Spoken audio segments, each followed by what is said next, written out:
야전에서 실제 전장에서 써먹을 수 있는 실무 능력을 갖추는 거에 주 포커스를 두고 일당백이라고 표현할 수 있는 능력을 가져야 된다라고 제가 말씀을 감히 드리는데, 공병병과의 선배로서 이거는 분명히 바꿔야 된다라고 확신을 한 사업 중에 하나인데, 법 개정이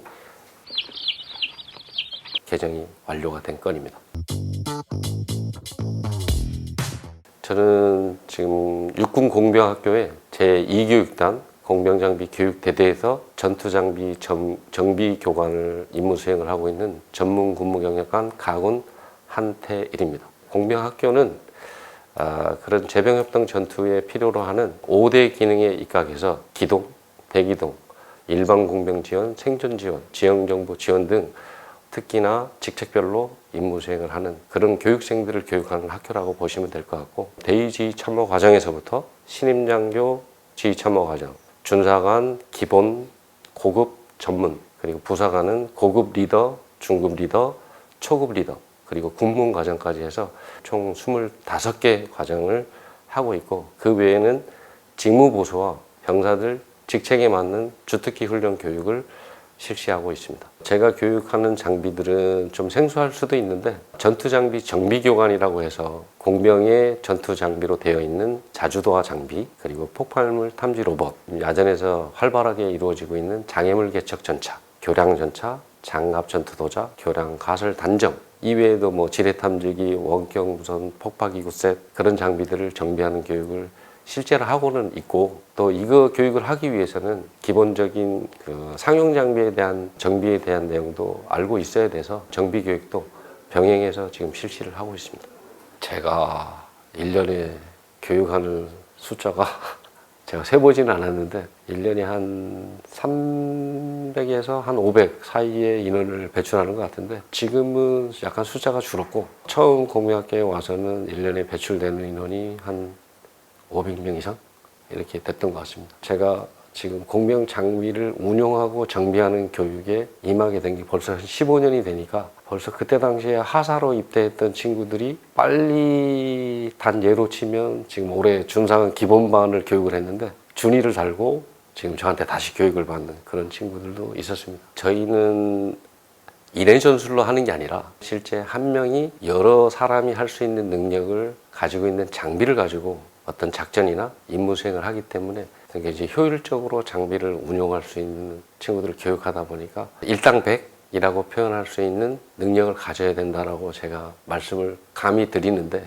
학문을 기반으로 한 교리, 군사 교리를 기준으로 해서 야전에서 실제 전장에서 써먹을 수 있는 실무 능력을 갖추는 거에 주 포커스를 두고 교육을 한다라고 보시면 좋을 것 같습니다. 공병병과의 선배로서 이거는 분명히 바꿔야 된다라고 확신을 한 사업 중에 하나인데, 건설기계관리법에서 군에서 운용하고 있는 군수품에 해당되는 저희 병과가 운용하는 건설기계에 대한 부분을 예외를 시켜달라는 조항을 포함을 해서 개정을 한 게 주요 골자고, 개정되기 전에는 이제 군수품으로 관리되고 있는 군 건설기계를 군에서도 면허를 취득해야 되고 지방자치단체장의 면허를 발급받아야 운용을 할 수 있다고 되어 있습니다. 두 가지 면허를 다 발급받아서 운용을 해야 되는데, 굴착기 운전병 같은 경우는 용사들이 그 자격을 다 가지고 들어오면 좋은데 징집이라는 것 때문에 강제 분류를 하게 되지 않습니까? 이렇게 되면 밖에 국가기술 자격이 없을 확률이 높고, 그 취득이 안 된 상태에서 운용을 해야 됩니다. 밖에서 발급받아야 될 면허는 저희가 발급을 해줄 수가 없기 때문에 군면허로만 운용할 수 없는 그런 부분에 문제가 있었고, 다수는 아니지만 야전에서 이렇게 운용을 하다가 일부 인원들은 무면허로 형사처벌을 받기도 하고 징계를 받기도 하고 이런 경우의 사례들이 일부 있었는데, 그래서 이거를 자세히 면밀히 봤더니 자동차관리법상에 군수품으로 되어 있는 차량은 이 법에서 제외한다라고 되어 있고, 도로교통법상의 자동차관리법에 나와 있는 면허를 가지지 않은 사람이 무면허라고 정의하고 있었습니다. 그래서 결론적으로는 군수품관리법의 면허만 만족을 하면 합법인 면허를 가지고 있는 거였습니다. 육군 규정의 건설기계 관리에 대한 면허, 관리 운용에 대한 부분을 포함시켜서 22년도에 먼저 규정부터 개정을 진행을 했고, 24년도부터 25년에 거쳐서 국토부에 요청을 해서 최종적으로 법 개정이 올해 5월 7일부로 개정이 완료가 된 건입니다. 지금은 법 개정이 되면서 획일화되면서 밖에 건설기계 관리법을 위반하지 않는 군수품관리법에서 만족하는 자격 면허로 운용을 하기 때문에 저희가 군수품관리법만 잘 지키면 문제가 없다. 군에 있는 제도로만으로도 충분히 장비가 운용 가능하다. 이렇게 생각하시면 됩니다.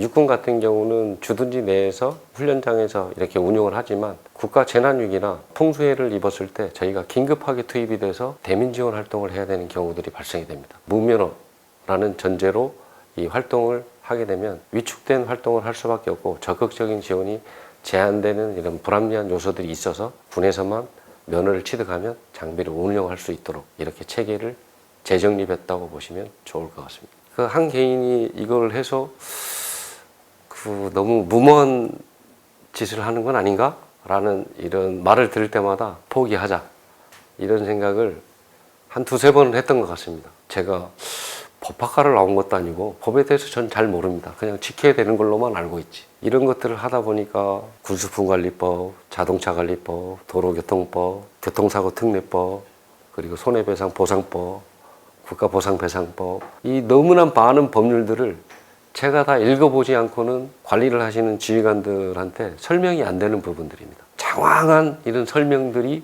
심플하게 이렇게 내용들이 나오지 않아서 그거를 설득시키는데 많은 어려움이 사실은 있었습니다.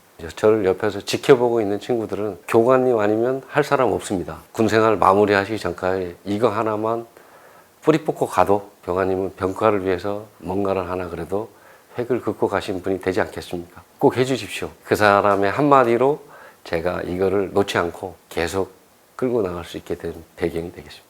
저희 병과에서는 여러 가지 기능을 가진 주특기를 가진 우리 용사들이 있습니다. 군 생활을 하면서 열심히 장비를 몰고 난 다음에 군 면허를 가지고 운용을 했지만 사회에 나갔을 때 이 군 면허는 휴지 조각이 된다는 아쉬움이 있습니다. 그래서 이런 부분들을 군 생활에 대한 자긍심과 복무 능력을 좀 향상시키는 차원에서 앞으로는 국가기술자격법을 개정을 해서 군에서 이만큼 군면허를 가지고 장비를 운용을 하면 자격을 주는 것들을 한번 도전해보고 싶은 생각이 마음속에 아주 따뜻하게 지금 불타고 있습니다.